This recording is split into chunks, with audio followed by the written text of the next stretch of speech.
మహాశివరాత్రి పర్వదిన శుభాకాంక్షలు టీవీ2 న్యూస్ ప్రేక్షకులందరికీ కూడా.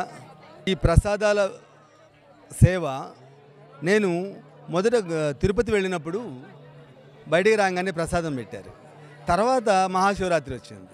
మహాశివరాత్రి వచ్చిన పెద్ద నేను ఇక్కడికి వస్తే బయటికి రాగానే ప్రసాదం ఎవరు పెట్టట్లేదే అనే ఫీలింగ్ అయ్యి మరుసటి సంవత్సరం నుంచి అంటే 2001 నుంచి నేను ఇప్పటివరకు ప్రతి సంవత్సరం మహాశివరాత్రి పర్వదినాన నా వంతుగా ఈ ప్రసాద సేవా కార్యక్రమాన్ని చేస్తున్నాను.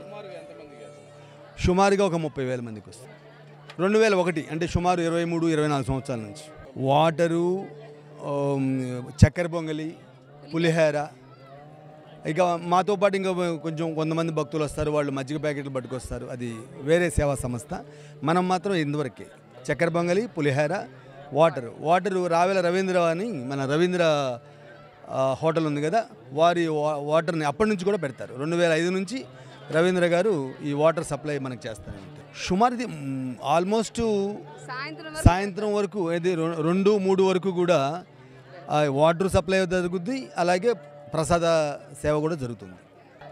ఈ డెవలప్మెంట్ అనేది 1994లో ఇక్కడ కారుమూరి సాంబశివరావు గారని వారు పైన కప్పు కోసం ట్రాక్టర్ పంపిస్తే నేను శాండ్ బయటికి తీసుకెళ్తానండి, పైకి తీసుకెళ్ళి కప్పు వేసుకుంటానంటే సరే ట్రాక్టర్ పంపిస్తే ఆ ట్రాక్టర్ పైకి ఎక్కలే.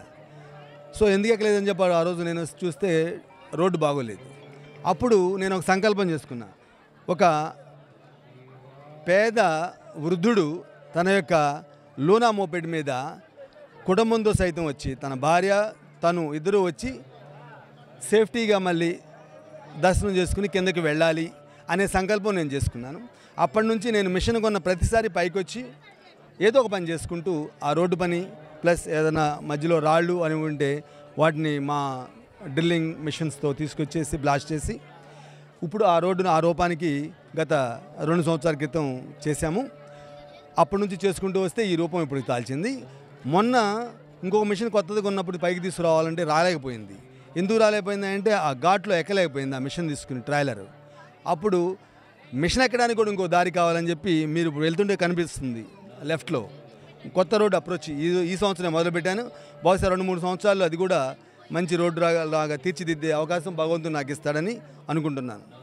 గత 20 సంవత్సరాల నుండి ఇక్కడ ప్రసాదం స్వామివారికి పెడతానే ఉన్నాము.